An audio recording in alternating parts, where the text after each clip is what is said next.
നമസ്കാരം. ചുരുങ്ങിയ സമയം കൊണ്ട് തന്നെ 75ാമത്തെ വയസ്സ് പൂർത്തിയാക്കാൻ പോകുന്ന നരേന്ദ്രമോദി പ്രധാനമന്ത്രി പദത്തിൽ നിന്നും രാജി സമർപ്പിക്കുമെന്നാണ് എല്ലാവരും പ്രതീക്ഷിക്കുന്നത്. 75 വയസ്സ് കഴിഞ്ഞവർ BJPയുടെ അധികാര രാഷ്ട്രീയത്തിൽ നിന്നും മാറി നിൽക്കണമെന്ന് നരേന്ദ്രമോദി തന്നെയാണ് BJP നേതാക്കളോട് നിഷ്കർഷിച്ചിരുന്നത്. നരേന്ദ്രമോദിയുടെ ഈ വാശി കാരണമാണ് BJPയുടെ വടവൃക്ഷങ്ങളായിരുന്ന AB വാജ്പേയിക്കും LK അഡ്വാനിക്കും മുരളി മനോഹർ ജോഷിക്കും BJPയുടെ അധികാര രാഷ്ട്രീയത്തിൽ നിന്നും മാറി നിൽക്കേണ്ടി വന്നത്.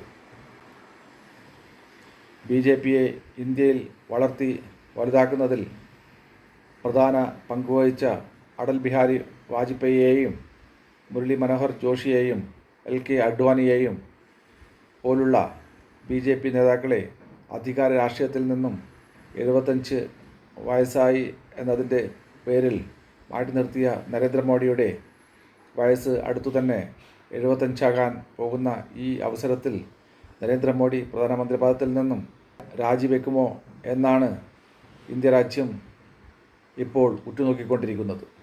2024 അമിത്ഷാ പറഞ്ഞത് നരേന്ദ്രമോദി 75 വയസ്സ് പിന്നിട്ടാലും പ്രധാനമന്ത്രി പദത്തിൽ തുടരും എന്നാണ്.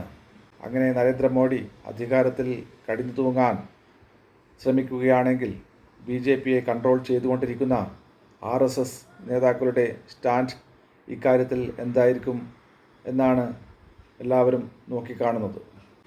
അങ്ങനെ അദ്ദേഹം രാജിവെച്ച് ഒഴിയുകയാണെങ്കിൽ ആരെയായിരിക്കാം BJPയും RSSും പ്രധാനമന്ത്രി സ്ഥാനത്തേക്ക് നിർദ്ദേശിക്കുക എന്നതാണ് ഇപ്പോൾ ഇന്ത്യയിലെ ചർച്ചാ വിഷയം. എൻ്റെ വ്യക്തിപരമായ അഭിപ്രായം നിതിൻ ഗഡ്കരി ഇന്ത്യൻ പ്രധാനമന്ത്രിയായി അധികാരത്തിൽ വരണമെന്നാണ്.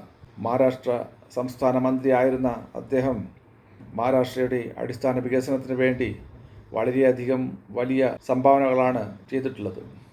അതുപോലെ കഴിഞ്ഞ 10 കൊല്ലത്തിൽ കൂടുതലായി നരേന്ദ്രമോദി മന്ത്രിസഭയിൽ അടിസ്ഥാന വികസന മന്ത്രിയായി പ്രവർത്തിച്ചു കൊണ്ടിരിക്കുന്ന അദ്ദേഹം ഇന്ത്യയിൽ അങ്ങോളം ഇങ്ങോളമുള്ള അടിസ്ഥാന വികസനം പുഷ്ടിപ്പെടുത്തുവാൻ വേണ്ടി അഹോരാത്രം പരിശ്രമിച്ചു കൊണ്ടിരിക്കുകയാണ്. അദ്ദേഹത്തിൻ്റെ അക്ഷീണ ശ്രമത്തിൻ്റെ ഫലമായാണ് ഇന്ത്യ ഇപ്പോൾ അടിസ്ഥാന വികസനത്തിൻ്റെ കാര്യത്തിൽ ലോകരാജ്യങ്ങളുടെ മുൻനിരയിൽ നിൽക്കുന്നത്. രാഷ്ട്രീയമായി ആരോടും പരുക്കനായി സംസാരിക്കാതെ ഇന്ത്യയിലെ പ്രതിപക്ഷ പാർട്ടികളുമായി നല്ല ബന്ധം പുലർത്തിക്കൊണ്ട് എല്ലാവരെയും വിശ്വാസത്തിലെടുത്തുകൊണ്ട് രാജ്യനന്മക്കായി പ്രവർത്തിച്ചു കൊണ്ടിരിക്കുന്ന നിതിൻ ഗഡ്കരി ആയിരിക്കണം ഇന്ത്യയുടെ അടുത്ത പ്രധാനമന്ത്രി എന്നാണ് ഇന്ത്യയിലെ ഭൂരിപക്ഷം ജനങ്ങളും ആഗ്രഹിച്ചു കൊണ്ടിരിക്കുന്നത്.